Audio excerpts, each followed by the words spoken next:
Muchísimas gracias, muy buenos días. Es para mí verdaderamente un honor y un privilegio y un placer el poder compartir con ustedes, más o menos en las dos próximas horas, una cuestión tan enormemente relevante como esas diferencias entre el denominado textus receptus. Algunos preferimos llamarlo texto mayoritario, otros prefieren hablar del texto bizantino, y el texto crítico. Tengo que decir que este es un tema muy extenso. La última vez que estuve enseñando sobre él con cierta extensión fue en el mes de septiembre del año pasado y fue un seminario de 12 horas, de manera que voy a tener que comprimir esas 12 horas más o menos en 1 hora y media, 1 hora y 40, para darles un vuelo de pájaro sobre este tema. Pero en cualquiera de los casos creo que los cabos que van a quedar sueltos en la exposición, que me temo que va a ser más de uno y más de dos, pues intentaremos anudarlos en el tiempo que dediquemos a las preguntas. En la exposición yo fundamentalmente me voy a dedicar a 4 cuestiones. En primer lugar, me van a permitir que dedique no más de 4 o 5 minutos a hacer alguna referencia a la conservación del texto bíblico. Voy a entrar a continuación en las diferencias que encontramos en el texto del Nuevo Testamento entre el texto mayoritario, si ustedes lo prefieren, el textus receptus, y el texto crítico. Vamos a ver, en tercer lugar, las razones para que existan esas diferencias, que ciertamente no son razones pequeñas, y finalmente llegaré a algunas conclusiones antes de entrar en el periodo de las preguntas. Primero, permítanme que dedique escasos minutos, pero me parece esencial, a la cuestión de la conservación del texto del Nuevo Testamento que nos ha llegado, porque la verdad es que el texto del Nuevo Testamento, tal y como nos ha llegado, no tiene paralelo ni en los textos de la Antigüedad ni tampoco en cuanto a otras religiones. Voy a ser sucinto, pero creo que es importante dedicar 5 minutos a esto. Por ejemplo, nosotros tenemos un texto, si comparamos con otras religiones, de la vida de Buda, que son textos que hablan de un personaje que vivió entre el siglo V y el siglo IV antes de Cristo, pero los textos más cercanos que tenemos son desde el siglo I antes de Cristo hasta el siglo III después de Cristo. Estamos hablando de varios siglos que tenemos entre la primera biografía de Buda y la vida de Buda cuando se produjo de manera clara, histórica. Si vamos al caso del Islam, y es una religión no desdeñable, una religión con más de 1.000 millones de miembros no es ninguna tontería, estamos hablando de biografías de Mahoma que no aparecen hasta 2 o 3 siglos después de la muerte de Mahoma. Estamos hablando de una distancia considerable, hablamos en algunos casos de 150, más de 200 años en ese sentido. ¿Qué pasa en el caso del Nuevo Testamento? Y, por supuesto, les adelanto que las copias que tenemos son tardías, son escasas, etcétera, etcétera. ¿Qué pasa en el caso del Nuevo Testamento? En el caso del Nuevo Testamento tenemos 5.686 manuscritos totales o parciales del Nuevo Testamento en griego. Son 109 papiros, 307 unciales, 2.868 minúsculos y 2.410 leccionarios. Estamos hablando de más de 5.500, casi 6.000 manuscritos del Nuevo Testamento. Pero además de eso, contamos con 9.300 traducciones antiguas. No en 9.300 lenguas, sino en distintas lenguas, 9.300 traducciones antiguas. Estamos hablando de un periodo que se está extendiendo desde el siglo I hasta unos siglos después de Cristo. Alguno se preguntará, bueno, esos son muchos manuscritos del Nuevo Testamento, es lo normal para un texto antiguo, es algo escaso, ¿qué es lo que hay? Les voy a dar varios ejemplos para que se den cuenta de cómo el Nuevo Testamento se ha transmitido de una manera absolutamente extraordinaria y abundantísima. De la Guerra de las Galias, de Julio César, que yo tuve que traducir cuando era estudiante de bachillerato y que se escribe en los años 58-50 antes de Cristo, solo tenemos 9 manuscritos que son buenos. Y el más antiguo es 900 años posterior a la redacción de la Guerra de las Galias. Insisto, 9 frente a 5.686 y el más antiguo es 900 años posterior a la redacción. De las décadas de Tito Livio, otro de los textos que yo tuve que traducir como estudiante de latín en el bachillerato, de los 142 libros de las décadas de Tito Livio, solo nos han llegado 35. Y solo 20 manuscritos son adecuados, y el más antiguo es del siglo IV. De nuevo, hay una enorme distancia en número de manuscritos y en antigüedad. En el caso de las historias de Tácito, que tienen 14 libros, de los 14 libros nos ha llegado 4 y medio. De los 16 libros de los anales nos han llegado 10. Y a 2 en parte. Y los manuscritos más antiguos de Tácito de las historias son del siglo IX después de Cristo y otro del siglo XI. Ya no les quiero contar lo que pasa, por ejemplo, con los clásicos griegos, porque ahí estamos en peor situación.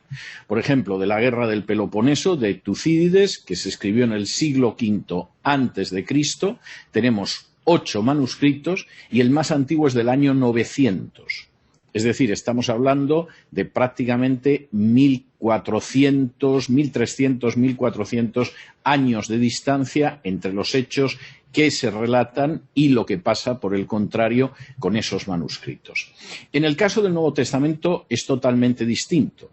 Les hablaba antes de 5.686 manuscritos totales o parciales del Nuevo Testamento griego, pero son muy antiguos. Por ejemplo, vamos a ver una imagen del papiro Tide, para que tengan ustedes una idea de uno de esos documentos antiguos. Vamos a ver si nos reproducen la imagen.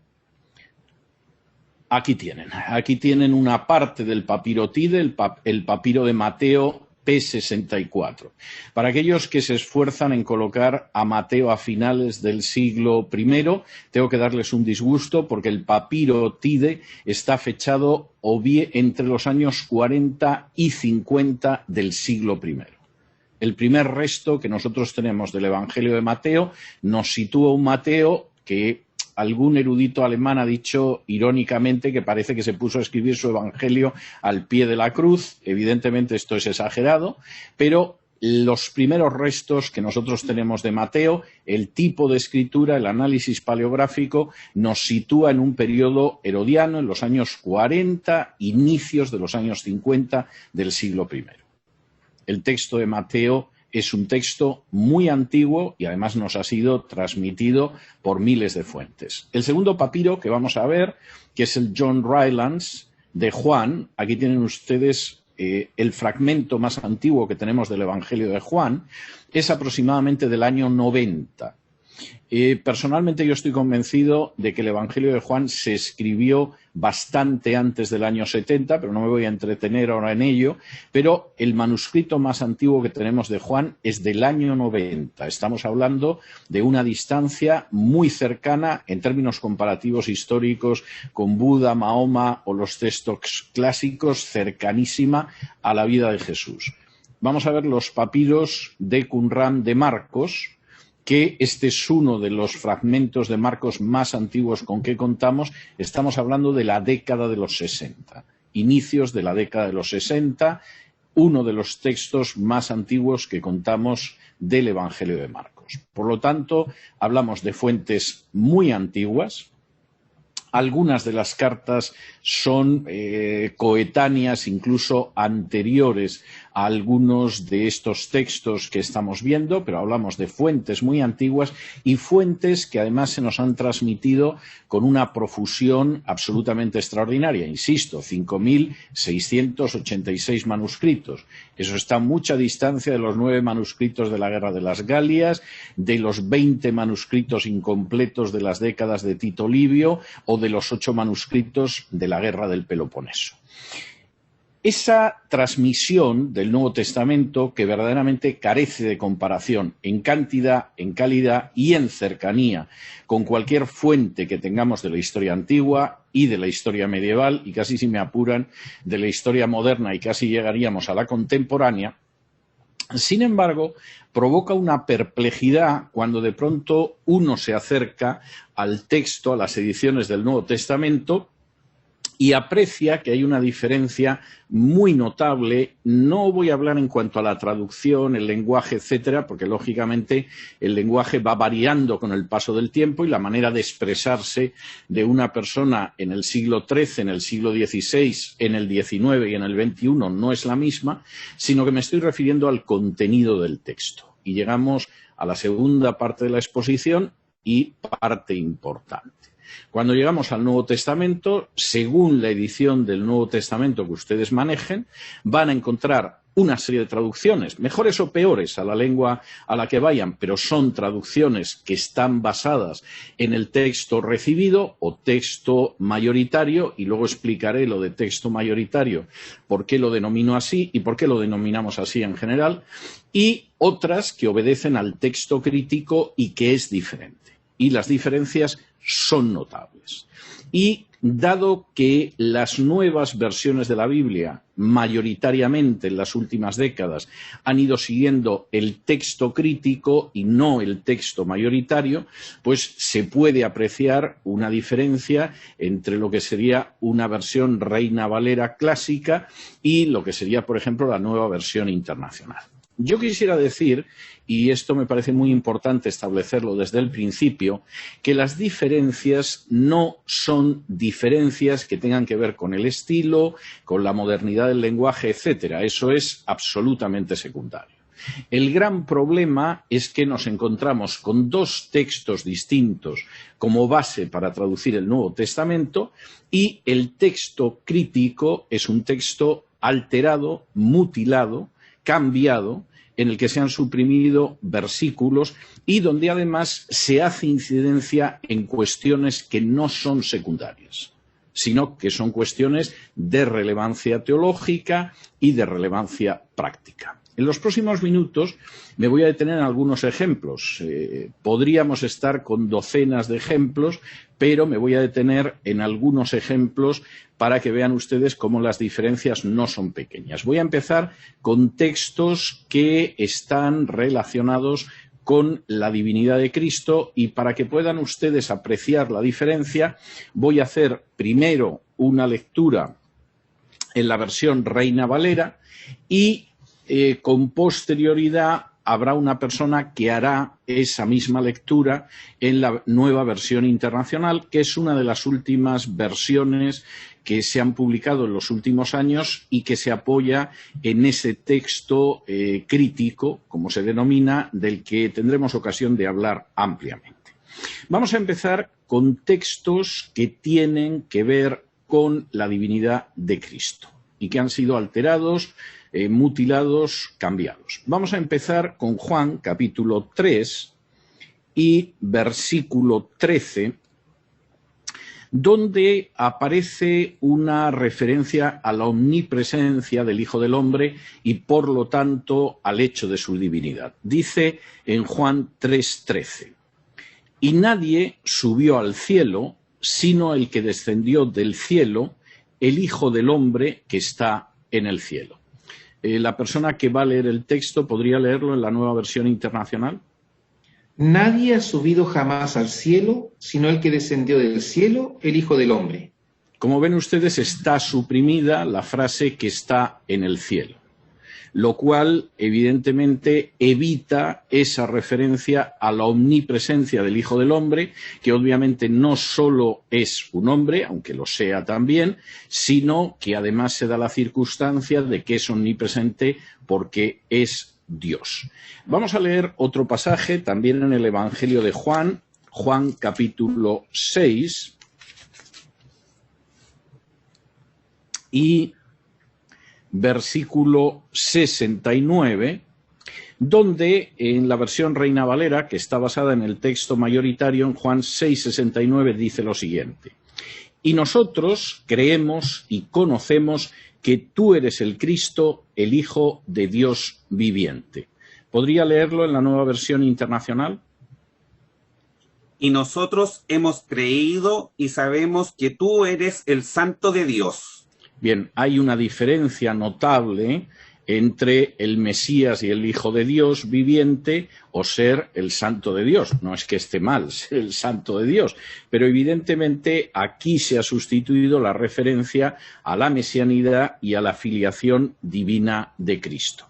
Vamos a ir a Hechos, capítulo 8, donde en este caso la mutilación es más grave. En Hechos, capítulo 8, donde se nos narra la predicación de Felipe al eunuco, versículos, y ya se ha hablado de cómo Felipe se encuentra con el eunuco que está leyendo Isaías 53, Felipe le explica de quién está hablando el profeta Isaías, el eunuco se convierte, y entonces dice así en Hechos capítulo 8 y versículos 36 y 37.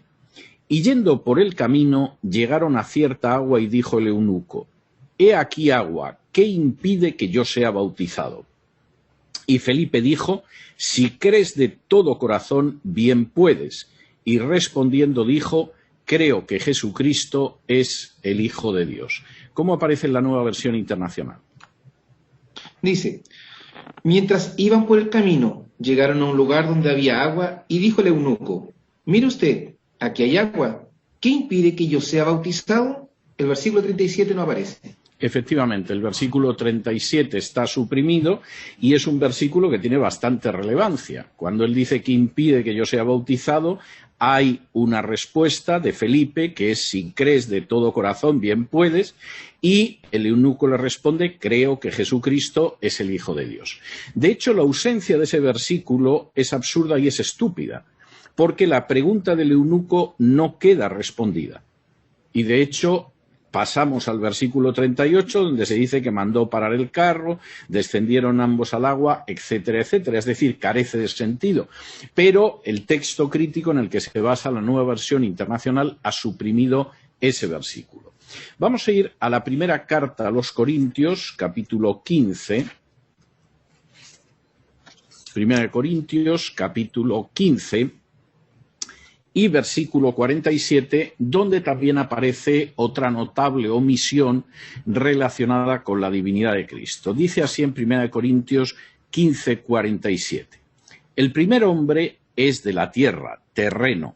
El segundo hombre, que es el Señor, es del cielo. ¿Cómo aparece ahí? El primer hombre era del polvo de la tierra, el segundo hombre del cielo. Se suprime la afirmación importantísima, muy relevante, de que ese segundo hombre, que es Cristo, es el Señor. Y la idea de las referencias a Cristo en este sentido y cómo se suprimen ciertas cosas son notables. Vamos a ver otra supresión parecida en la carta a los Efesios, capítulo 3, e insisto en que estamos viendo solamente algunos botones de muestra. A ver, todos los textos alterados nos llevaría muchas horas, pero vamos a ver otro texto en Efesios capítulo 3 y versículo 14, donde el texto mayoritario dice: por esta causa doblo mis rodillas al Padre de nuestro Señor Jesucristo. ¿Cómo traduce la Nueva Versión Internacional? Dice: por esta razón me arrodillo delante del Padre. Se suprime la mención a nuestro Señor Jesucristo. En algún caso la supresión es peor. Por ejemplo, si me acompañan a la primera carta a Timoteo, capítulo 3, Primera carta de Timoteo, capítulo 3, y versículo 16, contiene una afirmación enormemente importante desde una perspectiva teológica. Dice así en Primera de Timoteo, capítulo 3 y versículo 16. Y sin contradicción, grande es el misterio de la piedad. Dios ha sido manifestado en carne, ha sido justificado con el Espíritu, ha sido visto de los ángeles, ha sido predicado a los gentiles, ha sido creído en el mundo, ha sido recibido en gloria. ¿Cómo traduce la Nueva Versión Internacional? No hay duda de que es grande el misterio de nuestra fe. Él se manifestó como hombre, fue vindicado por el Espíritu, visto por los ángeles, proclamado entre las naciones, creído en el mundo, recibido en la gloria. Bueno, como ven ustedes, la supresión de Dios en 1 Timoteo 3:16 es enormemente grave. Uno no termina de ver qué tiene de particular y de grande el misterio de la piedad si es que Él ha sido manifestado en carne. Un hombre ha venido en carne, no tiene nada de maravilloso, ni de prodigioso, ni de grande. Los hombres nacemos en carne, no cabe la menor duda. Si por el contrario estamos hablando de que Dios ha sido manifestado en carne, no cabe la menor duda de que el misterio de nuestra fe es absolutamente extraordinario. Se está hablando de que el único Dios verdadero se ha manifestado en carne. De nuevo, el texto es cambiado y además el texto es cambiado de una manera en la que se suprime una verdad importantísima relacionada con la divinidad de Cristo. En este mismo apartado vamos a ver un texto más en la primera carta de Juan, capítulo 5 y versículo 7, donde dice lo siguiente, primera de Juan 5, 7, porque tres son los que dan testimonio en el cielo, el Padre, el Verbo y el Espíritu, y estos tres son uno. ¿Cómo aparece en la Nueva Versión Internacional? Dice, tres son los que dan testimonio. Y se acabó. Es decir, se suprime en el cielo el Padre, el Verbo y el Espíritu Santo, y estos tres son uno. Ha sido mutilado, ha sido arrancado, ha sido borrado de la Nueva Versión Internacional, que se basa en el texto crítico. De hecho, esa versión sería algo así como porque tres son los que dan testimonio y enlazaría con el versículo 8 diciendo el espíritu, el agua y la sangre. El problema es que esto que no se percibe en una traducción al español o en una traducción al inglés, sin embargo, cuando se lee en griego es imposible, porque de hecho las palabras tienen un género que no encaja si suprimimos el Padre, el Verbo y el Espíritu y estos tres son uno. La frase que ha sido suprimida no encaja con la frase que viene a continuación, varían los géneros de las palabras. Y entonces eso no encaja en absoluto, eso no lo percibimos en español, todavía mucho menos en inglés, que no tiene una diferencia gramatical de géneros, pero es algo muy claro en el texto griego. Una afirmación que suponemos que hay gente a la que le molesta mucho, fue suprimida del texto crítico. En segundo lugar, hay textos que tienen que ver con la salvación que son suprimidos también del texto crítico. Vamos a ir al Evangelio de Mateo. Otra vez, Mateo capítulo 9,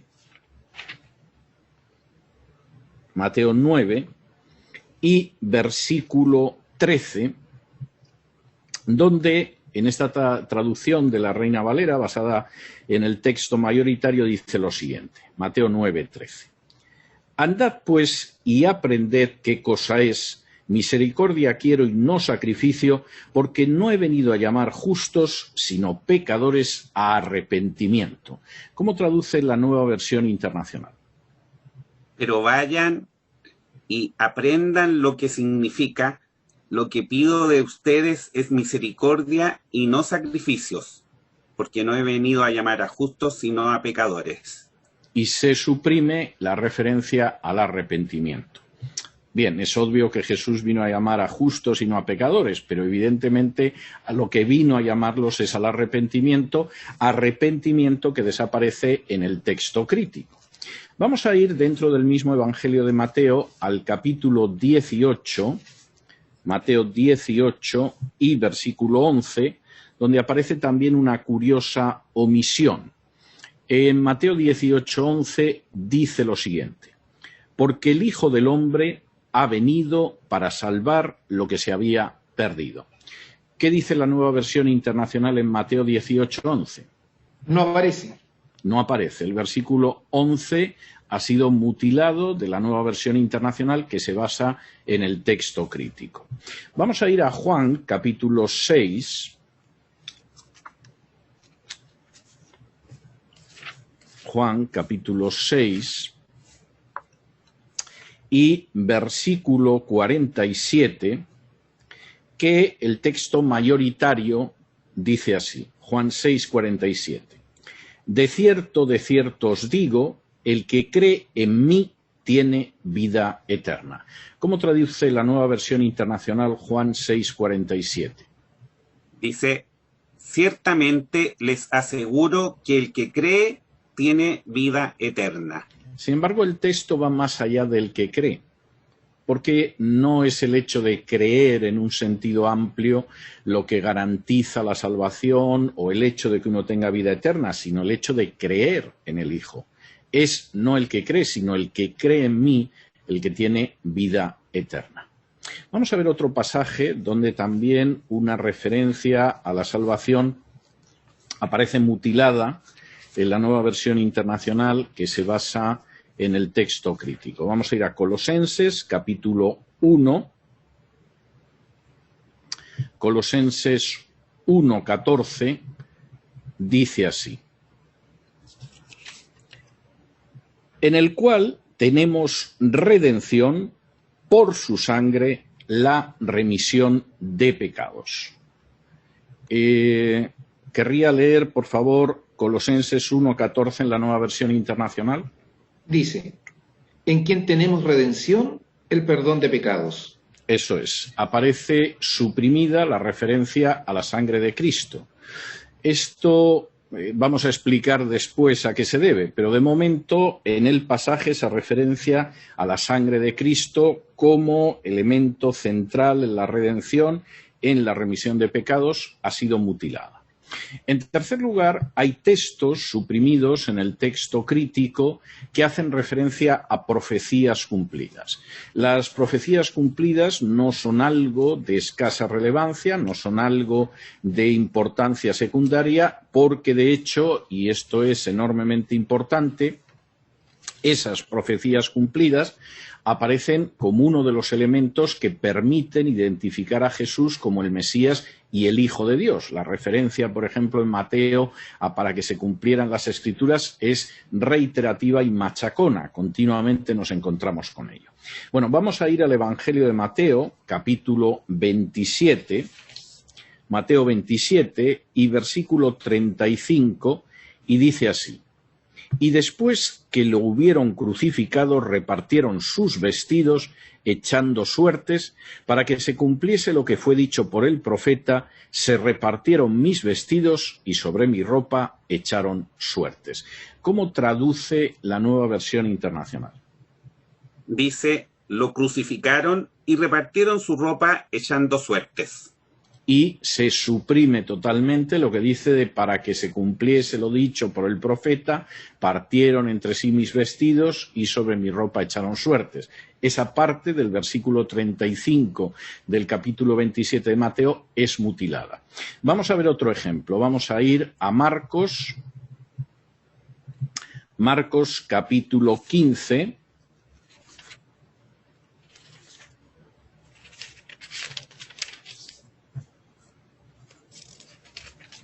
...15, 28, y dice así en Marcos 15, 28. Vamos a leer desde el 27 para tomar el contexto.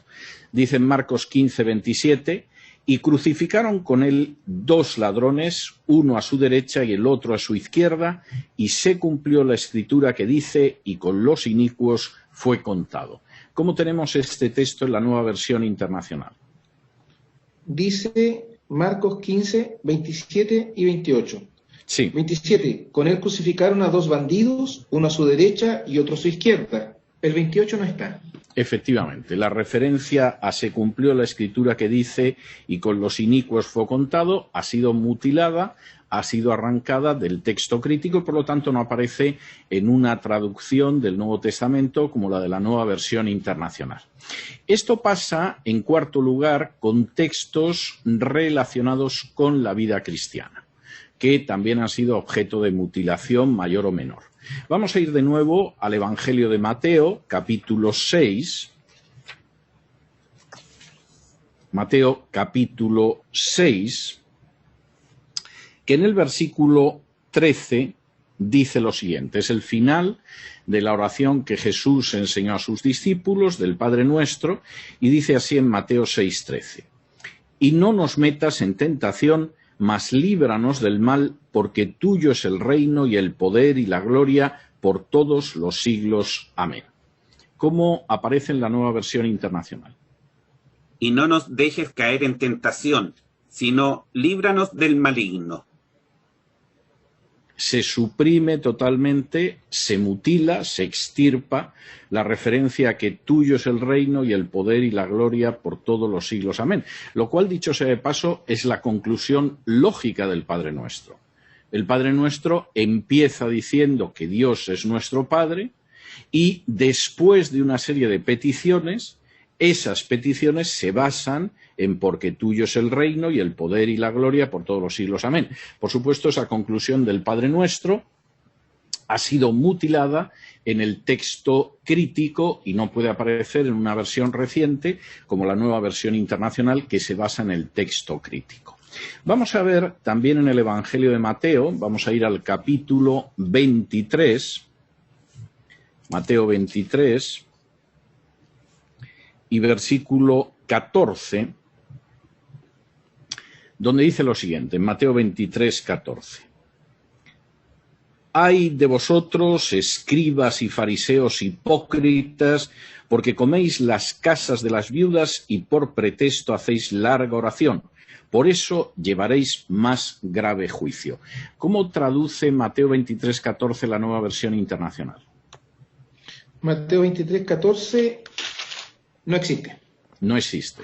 Mateo 23, 14 ha sido suprimido de la Nueva Versión Internacional de acuerdo con el texto crítico. Supongo que aquellos que se dedican a saquear a las pobres viudas con pretexto de hacer la oración deben de sentirse muy felices con la Nueva Versión Internacional. Vamos a ver Mateo 17. Mateo 17 y versículo 21. Jesús está hablando con sus discípulos que no se explican por qué no han conseguido arrojar un demonio y entonces Jesús les da la conclusión de su enseñanza y dice lo siguiente en Mateo 17, 21. Mas este linaje no sale sino por oración y ayuno. ¿Qué dice la Nueva Versión Internacional? Del versículo 20 se salta al 22. Desaparece el versículo 21. El versículo 21 ha sido mutilado, con lo cual no nos enteraríamos en la Nueva Versión Internacional el tipo de demonio que es este, que no sale sino por oración y ayuno. Vamos a ver otro pasaje en Marcos capítulo 10. Marcos 10 y versículo 24. Y dice así en Marcos 10, versículo 24. Y los discípulos se espantaron de sus palabras, mas Jesús respondiendo les volvió a decir, hijos, cuán difícil es entrar en el reino de Dios, los que confían en las riquezas. ¿Cómo traduce la Nueva Versión Internacional? Marcos 10, 24. Sí. Los discípulos se asombraron de sus palabras. Hijos, qué difícil es entrar en el reino de Dios, repitió Jesús. suprime totalmente la referencia a los que confían en las riquezas. Sin embargo, esa supresión es estúpida y es absurda, porque si miran ustedes el versículo 23, esa supresión no se puede sostener. Dice en el versículo 23, entonces Jesús, mirando alrededor, dice a sus discípulos, cuán difícilmente entrarán en el reino de Dios los que tienen riquezas. Y los discípulos se espantaron de sus palabras, mas Jesús respondiendo les volvió a decir, y que les dice lo mismo, cuán difícil es entrar en el reino de Dios a los que confían en las riquezas. La supresión incluso resulta totalmente absurda. Vamos a ver en el siguiente capítulo de Marcos, en Marcos capítulo 11, el versículo 26, que dice así, Marcos 11, 26. Porque si vosotros no perdonareis, tampoco vuestro Padre que está en los cielos os perdonará vuestras ofensas. ¿Cómo traduce la Nueva Versión Internacional Marcos 11, 26? No aparece. No aparece. Marcos 11, 26 también ha sido mutilado. Estos son simplemente algunas pinceladas, algunos botones de muestra, algunos ejemplos para que contemplen cómo el texto mayoritario, el texto recibido o textus receptus y el texto crítico son diferentes. Y de hecho el texto crítico mutila pasajes que tienen que ver con la divinidad y el señorío de Cristo, con la vida cristiana, con la doctrina de la expiación sobre todo y la de la salvación, etcétera, etcétera. Hemos visto algunos ejemplos. Y tenemos que entrar en la tercera parte de la exposición. ¿Y por qué se produce esa diferencia? ¿Qué hace que en un momento determinado haya un texto que se supone que es inferior, que está lleno de errores, que no tiene base textual y que es el textus receptus, y sin embargo un texto que se supone que es muy superior, que tiene mucho mayor apoyo textual, que es el perfecto, que tiene que ser la base de nuestras traducciones, que es el texto crítico? Bueno, yo quisiera decir de entrada que las traducciones basadas en el texto crítico son traducciones tergiversadas y son además traducciones tergiversadas que parten de un apoyo textual penoso. Y en ese sentido creo que es algo que vamos a ir pudiendo ver en los próximos minutos y me parece bastante importante. Fundamentalmente, el texto crítico que se suele traducir de la versión de Nestlé, si ustedes van al prólogo de alguna de las nuevas versiones, generalmente hace una referencia a que el texto se basa en la edición X del Nuevo Testamento griego de Nestlé. De entrada, oculta, y esto es gravísimo, que el texto de Nestlé fundamentalmente lo que es el texto de Westcott y Hort.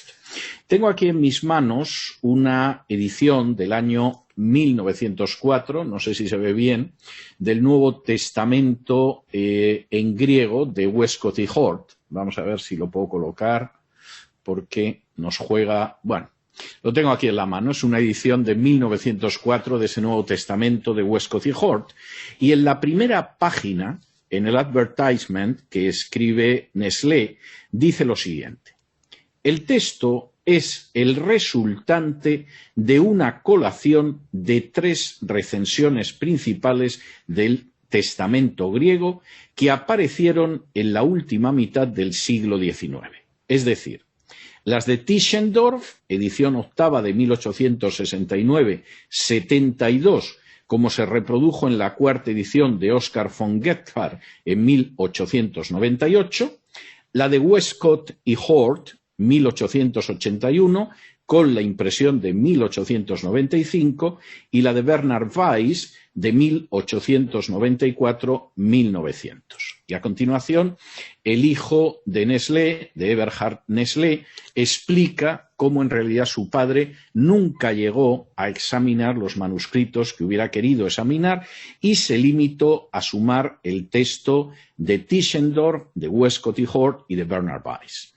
De estos 3 textos, el verdaderamente importante es el de Westcott y Hort, porque el texto de Tischendorf es solamente el sinaítico. No es nada más que una edición en papel del manuscrito sinaítico al que me voy a referir ahora. Y fundamentalmente el texto de Nestlé, y luego voy a explicar además cómo sucedió esto, es Westcott y Hort con algunas pinceladas de Tischendorf, que no es nada más que el sinaítico, y de Bernard Weiss, que fundamentalmente era un texto como el de Westcott y Hort. Por cierto, el Westcott y Hort fundamentalmente es el sinaítico y el Vaticano. Este texto es la base de las versiones distintas de Nestlé que se utilizan en la actualidad para traducir las versiones de la Biblia hasta el día de hoy.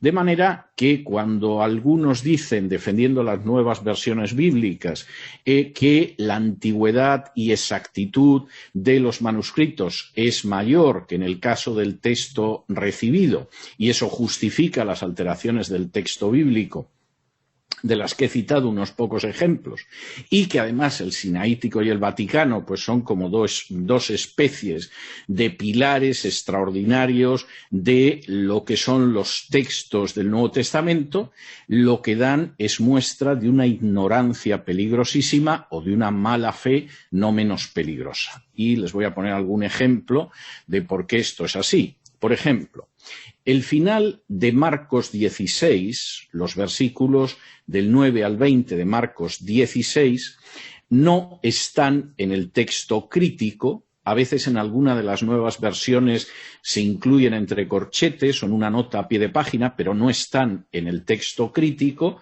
y no están porque no están en el sinaítico y en el Vaticano.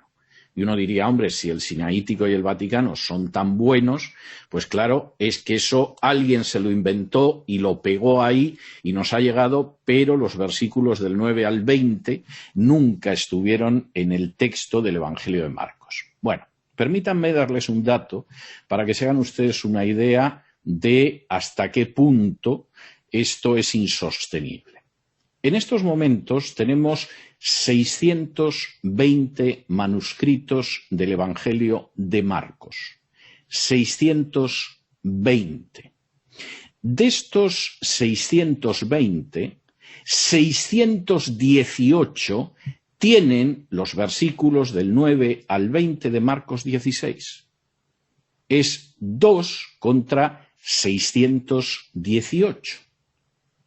¿Cuál es la división de esos 618 de 620 que tienen Marcos 16 del 9 al 20? Los 600 manuscritos minúsculos lo tienen todo. De los 15 unciales, todos lo tienen. Y de los 5 códices lo tienen 3.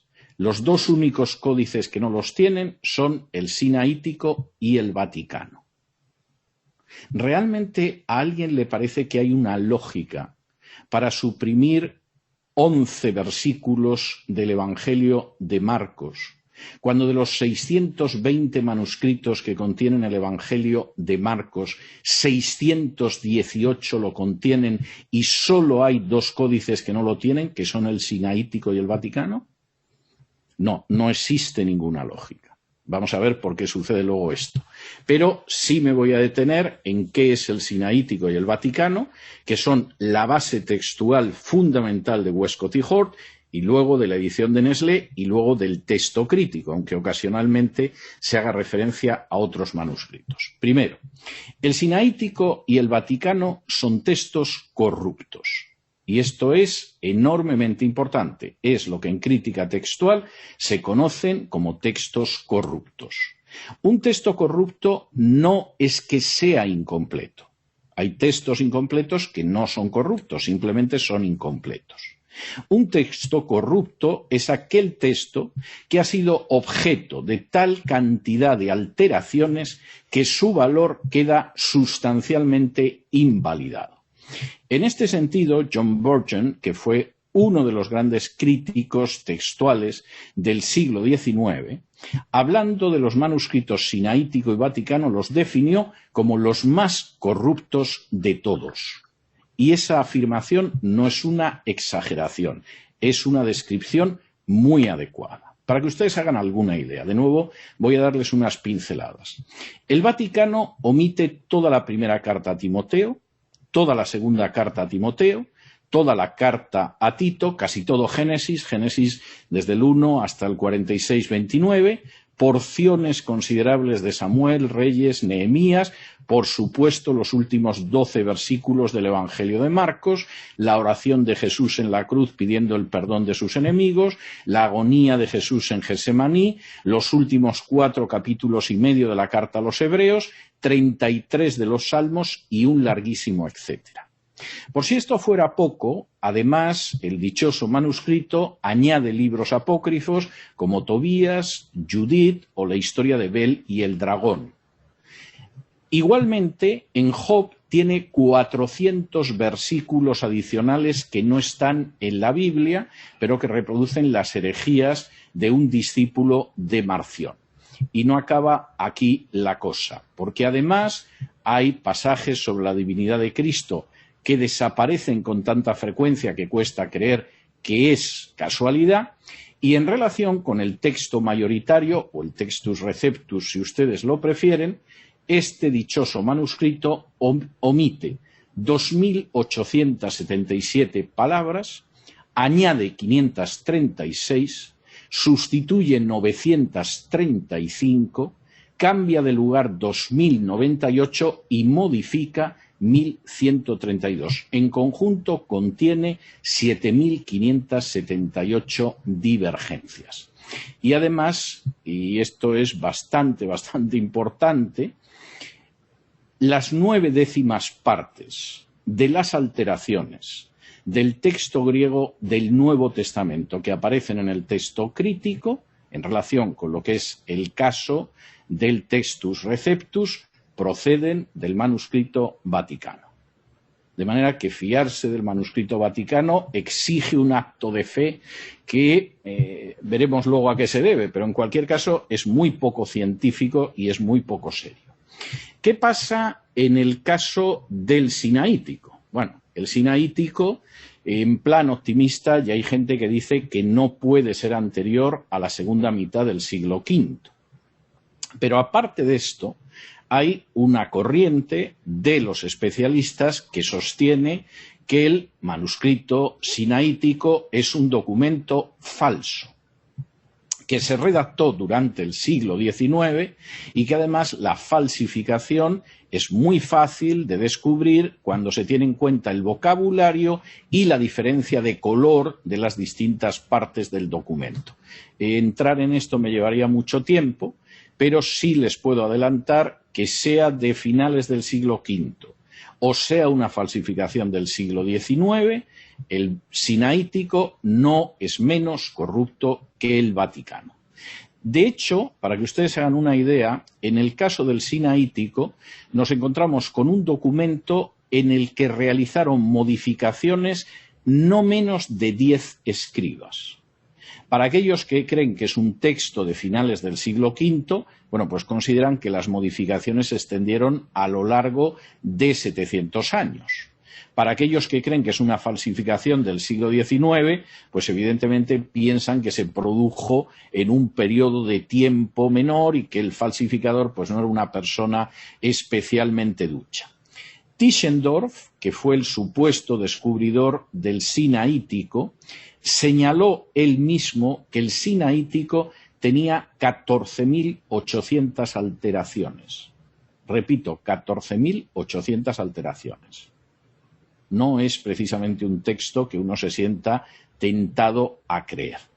Solo en los evangelios omite unas 4.000 palabras, añade otras 1.000 y cambia de lugar y altera otras 3.000 palabras. Además de esto, contiene unas 1.500 lecturas, se dice pronto 1.500 lecturas, que no aparecen en ningún otro manuscrito, ni uno solo.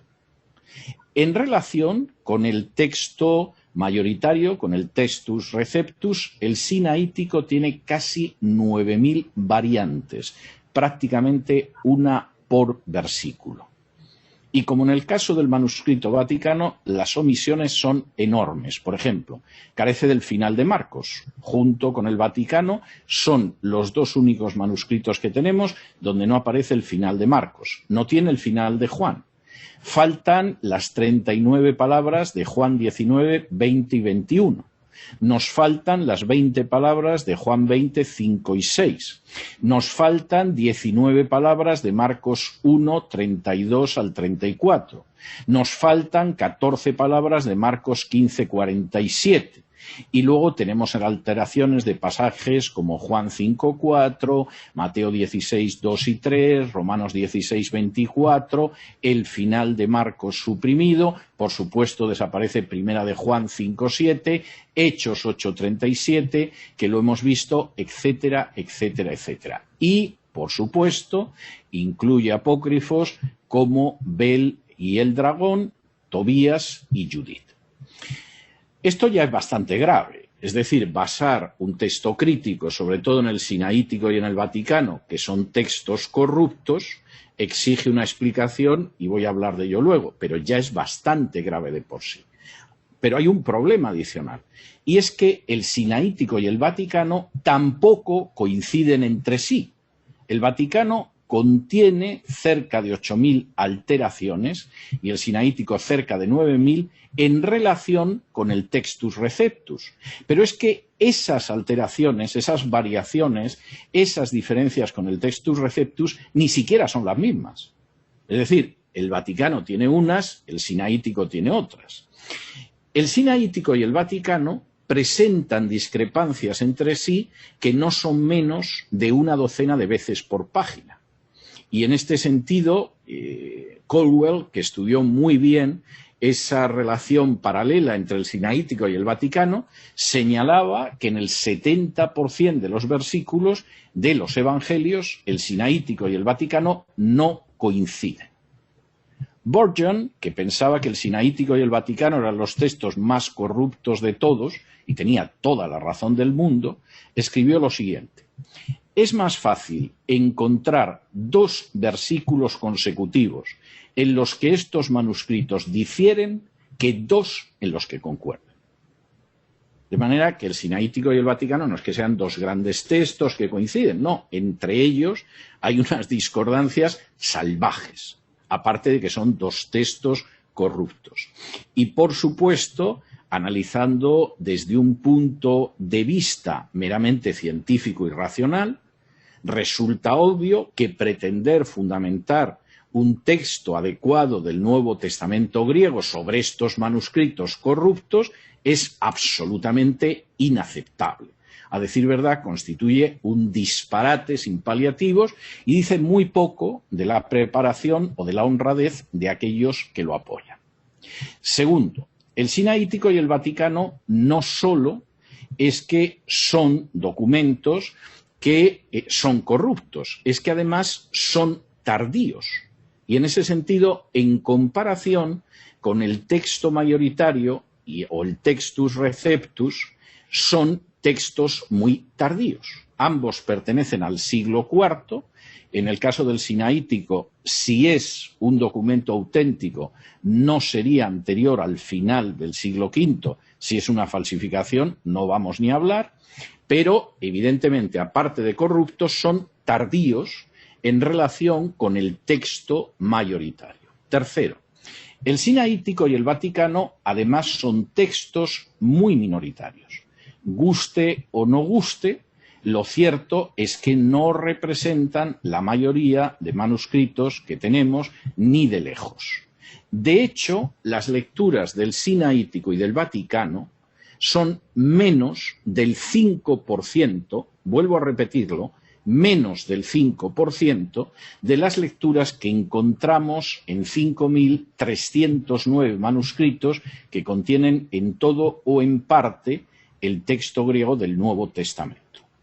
De manera que, por resumir, la base fundamental del texto de Westcott y Hort, a su vez base de Nestlé, a su vez base del texto crítico del que parten las versiones contemporáneas del Nuevo Testamento en su mayoría, son el Sinaítico y el Vaticano, que son, primero, tardíos y posteriores a las primeras traducciones del Nuevo Testamento a lenguas populares, que como veremos se basan en el texto mayoritario.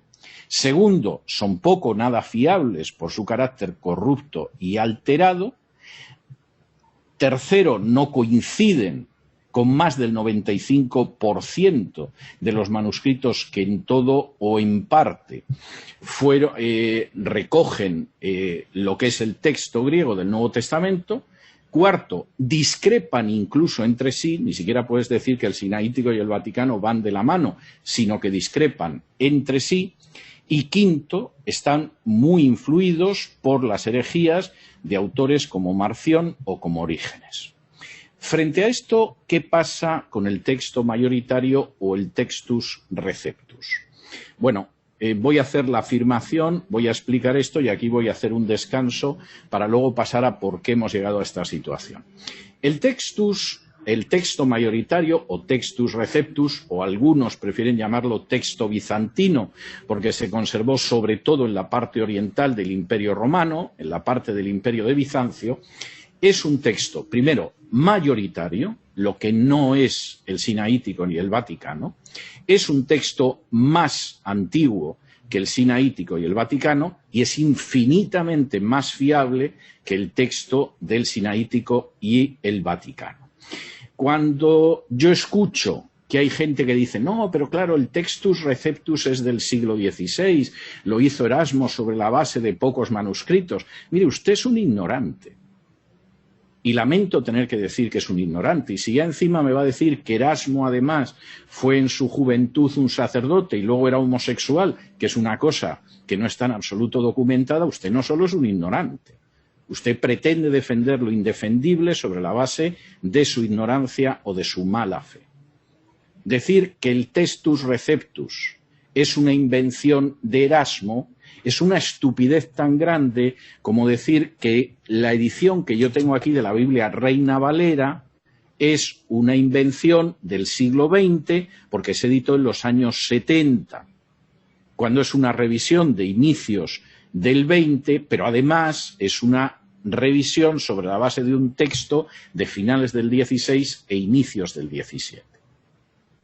Y en última instancia, Erasmo está utilizando una serie de manuscritos escasos, mucho más fiables que el Sinaítico y el Vaticano, y además son manuscritos que se refieren a un texto que es mucho más antiguo que el Sinaítico y el Vaticano. De manera que, por favor, no juguemos con Erasmo, porque esta es una cosa muy seria.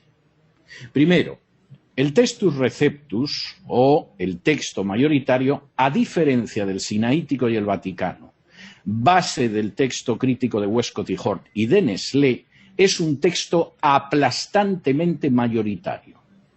Algo más del 95% de los manuscritos del Nuevo Testamento que nos han llegado, los consultara o no los consultara Erasmo en su día, coinciden con ese texto mayoritario, no con el Sinaítico y no con el Vaticano. Segundo, el Textus Receptus, que no es nada más que una edición del texto mayoritario, es muchísimo más antiguo que el Sinaítico y el Vaticano, porque de hecho es un texto anterior al siglo IV, que es cuando se escribió el Vaticano, y suponemos que en el V se escribió el Sinaítico, si es que no es un documento falso. ¿Y por qué sabemos eso? Por una razón muy sencilla. Porque las primeras traducciones que tenemos de la Biblia, del Nuevo Testamento, a lengua vulgar, en el siglo II, el texto que reproducen en la traducción no es el del Sinaítico y el Vaticano, sino que es el texto que encontramos en el texto mayoritario.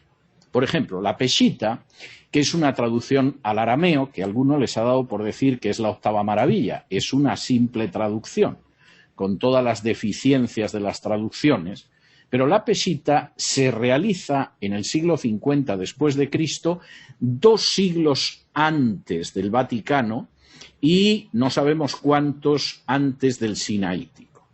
El texto que utiliza la Peshita es el texto mayoritario. La versión itálica, que es del 157 después de Cristo, utiliza el texto mayoritario. Y la traducción de la Iglesia Gala del sur de Francia, que es aproximadamente del 177 después de Cristo, no utiliza el sinaítico o el vaticano, sino el texto mayoritario. En pleno siglo IV, ese texto griego mayoritario es el preferido, desde luego nadie reproduce el sinaítico o el vaticano, en las nuevas versiones de la Biblia. Por ejemplo, la versión gótica de Ulfilas del siglo IV se basa en el texto mayoritario. El Códice W de Mateo, que es del siglo IV-V, reproduce el texto mayoritario. Y el Códice A, que es del siglo V, sigue el texto mayoritario. No son solo las traducciones las que nos muestran que ese texto mayoritario es mucho más antiguo que el sinaítico y vaticano y que además es un texto que era el verdadero texto y el texto fiable. Es lo que encontramos también en los escritos de los primeros teólogos cristianos que son los padres de la Iglesia. Les voy a dar algún ejemplo. Por ejemplo, 1 de Timoteo 3:16, texto odiado en el texto crítico, aborrecido por Westcott y Hort, y luego veremos por qué. Ese texto donde se afirma que Dios fue manifestado en carne, que ese es el misterio importante de nuestra fe, jamás aparece como Él fue manifestado en carne, como por ejemplo en la Nueva Versión Internacional o como el cual fue manifestado en carne. Es citado literalmente como Dios fue manifestado en carne por Bernabé e Hipólito en el siglo II, por Diodoro de Tarso, que murió en el 370, por Gregorio de Nisa, que murió en el 394, por Juan Crisóstomo, que murió en el 407, por Atanasio y Eutalio en el siglo V, y un larguísimo etcétera. Ni uno solo de los primeros teólogos cristianos, de los padres de la Iglesia, opone una variante al texto mayoritario en 1 de Timoteo 3:16, lo cual significa que ese texto mayoritario era el que utilizaban, no utilizaban esa basura manuscrita que son el sinaítico y el vaticano, base del texto crítico del Nuevo Testamento griego. Esto es tremendamente importante. Y de hecho, de 254 manuscritos griegos, 254, que contienen las epístolas de Pablo, en 252 dice Dios fue manifestado en carne, como en el texto mayoritario, como en el Textus Receptus. Hay otros dos que leen Hos, el cual, y hay dudas de que en uno efectivamente sea el cual y no sea también Dios, pero ni uno solo contiene, por ejemplo, Cristo, como aparece en la versión popular, o Él, como aparece en la nueva versión internacional. El Textus mayoritario, el Textus Receptus, como se denomina desde la época de la Reforma, es más antiguo y además es mayoritario en términos de manuscritos. Y cuando alguno de pronto dice es que se han descubierto nuevos manuscritos del Nuevo Testamento, yo me llevo las manos a la cabeza, porque es para decir, si este necio algún día alguien le dice que ha aparecido un Evangelio de Juan donde no está Juan 3:16, es capaz de pedir que quitemos Juan 3:16 de nuestras Biblias, aparte de que no han aparecido nuevos manuscritos que sustenten el aparato crítico, ya lo adelanto. En tercer lugar, ese texto mayoritario no solo es mayoritario frente al sinaítico, el vaticano y el texto crítico, no solo es más antiguo, sino que además es infinitamente más fiable. Y esto tiene una lógica absoluta. Con el texto mayoritario coinciden las citas del Nuevo Testamento que encontramos en los padres de la Iglesia. Con lo que no coinciden es con el texto crítico, ni el sinaítico y el vaticano. Y lo mismo sucede con los leccionarios, que eran pequeñas colecciones, antologías de textos bíblicos. El texto que encontramos del Nuevo Testamento es el del texto mayoritario, no el sinaítico y el vaticano, base del texto crítico. Pero es que, además, la base para esas traducciones de la Biblia desde el siglo II es un texto como el texto mayoritario. Y esto es tan claro que en un momento determinado la base para todas las traducciones y ediciones del Nuevo Testamento en griego, que se hacen después de que llegan a Europa occidental los griegos que vienen huyendo de Grecia, porque ha caído el Imperio Bizantino en manos de los turcos, el texto que representan es el texto mayoritario, que algunos llaman bizantino, porque es el texto que traen esos griegos que han seguido hablando en griego durante todos esos años. El griego no es una lengua muerta para ellos, es el griego.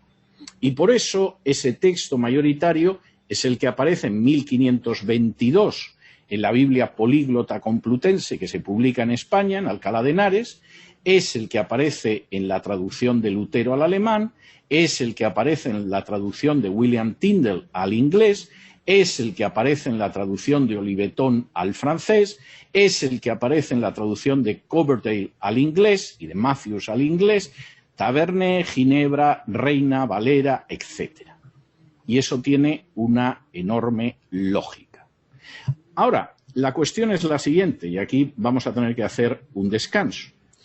Si el texto sinaítico y el texto vaticano es tardío, corrupto, se contradicen entre sí y no tienen apoyatura en otros manuscritos, y por el contrario el texto mayoritario es más antiguo, es, por supuesto, infinitamente más fiable, y además es la base que encontramos en manuscritos del Nuevo Testamento, pero también en aquellos que citan de esos manuscritos, ¿por qué Westcott y Hort prefirieron el sinaítico y el vaticano como base de su texto del Nuevo Testamento griego? ¿Qué les llevó a tomar una decisión que contradecía la lógica, el conocimiento y la historia del cristianismo a lo largo de casi 2 milenios? ¿Eso fue un error? ¿Fue simplemente ignorancia? Los que vinieron después de Westcott y Hort, como Nestlé, y dijeron, bueno, yo en vez de trabajar, echo mano del sinaítico de Tischendorf y de Westcott y Hort y ya me sale mi Nuevo Testamento en griego, actuaban por error, por ignorancia. Eso se lo voy a contar, pero será después de 5 minutos, porque ahora nos vamos a tomar un descanso de 5 minutos y vendrá la segunda parte de la exposición.